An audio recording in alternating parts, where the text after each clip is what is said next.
한동훈 법무부 장관은 중국 싱하이밍 대사의 만찬 초대를 받은 바 있는데 거절한 적이 있습니다. 왜 거절했는지에 대해서 기자들이 물었습니다. 뭐라고 답변했을까요? 중국 대사관에서 2월 달에 초청하다고 했는데 제가 적절치 않다고 봤고요. 정부의 입장과 같은 생각을 가지고 있다는 말씀을 드립니다. 중국인 국적 외국인 선거권 일부 제한하는 것 같은 경우에 추진하겠다고 말씀하셨는데 기자님의 질문을 약간 바로 잡자면 저는 중국인 국적의 영주권이라든가 표권을 제한하겠다고 말한 적은 없고요. 꼭 중국을 상대한 한 문제가 아니라 국가가 가지고 있는 기본적인 중요한 국민의 권리에 대한 어떤 입장과 태도라고 보시면 될 것 같습니다.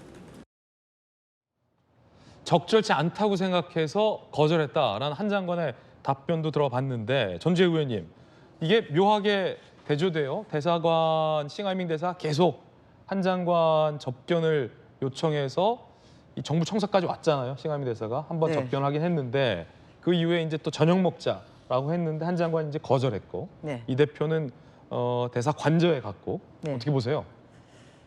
한 장관이 적절하게 저는 거절했다고 봅니다.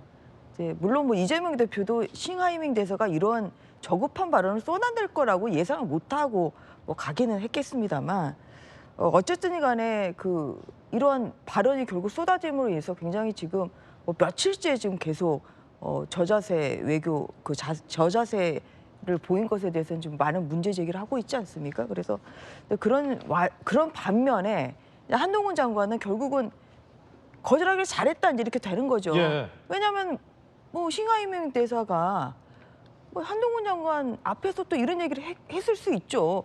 만약에 중국 패배 베팅하면 후회할 겁니다. 만약에 똑같은 발언을 네. 한 장관 앞에서 했다. 그럼 그럼 한동훈 한동훈 장관은 제가 아는 한동훈 장관은 바로 일어났을 겁니다. 한 두 배 더 말하지 않았을까요? 한 두 배. 두 뭐 배 그랬을 기준으로 더 수도 말하지 있고 않았을까요? 당연히 묵묵히 듣고 있지만은 않죠. 예. 반론을 제기를 한달지 아니면은 이러한 무례한 태도에 참을 수 없다 이러면서 저는 나왔을 수도 있다고 생각을 해요. 근데 그렇기 때문에 정말 안 가기를 정말 잘한 것이다. 저는 이런 생각을 하고 있고요. 충분히 그 중국 대사가 어떤 그런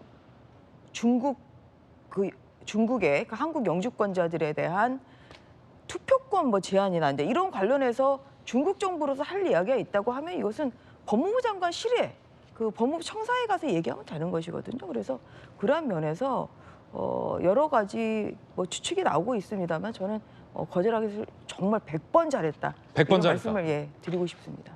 그러니까 저희가 봤을 때 정부 입장과 한동훈 장관의 입장이 똑같다고 하는데 계속 이재명 대표가 뭐 저자세 외교를 했다라고 말씀하시니까 한 말씀만 드리면 그냥 한동훈 장관이나 정부나 지금 친일 반중 외교를 펼치고 있는 것은 저는 사실이라고 생각을 합니다. 그렇기 때문에 중국에서 만나자고 했으니까 안 만났을 거라고 생각을 하고요.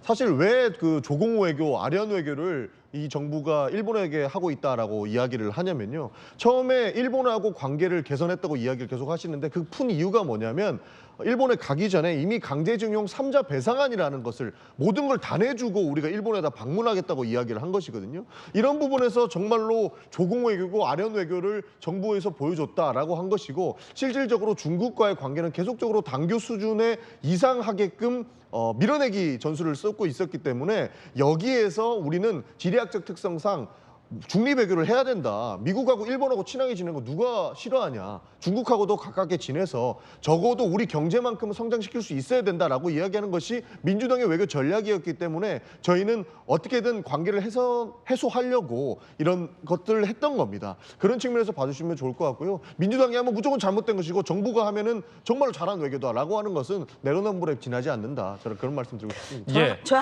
한 가지만 좀 말씀을 드리면 예. 강제징용 얘기를 하는데 강제징용의 피해자들이 스스로 이 제3자 배상안을 받아들여서 그 돈을 수령을 했어요. 그러니까 그게 무슨 이게 저자세입니까? 그리고 또 하나 있지 않습니까?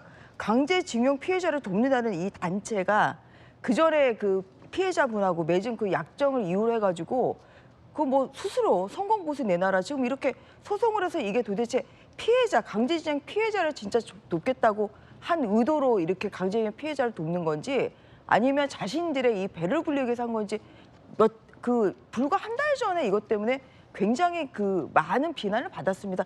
이러한 것 때문에 결국은 이게 저자세라는 이런 걸 자꾸만 얘기를 하시는데 그거는 아니라는 말씀 다시 예. 한번 드리겠습니다. 자, 여러분은 어떻게 생각하십니까? 이재명 대표의 대사관저 방문은 적절했다고 보십니까? 11명의 민주당 의원들의 중국 방문은 적절했다고 보십니까? 국민들의 의견도 궁금해집니다. 첫 번째 이야기 전해드렸습니다.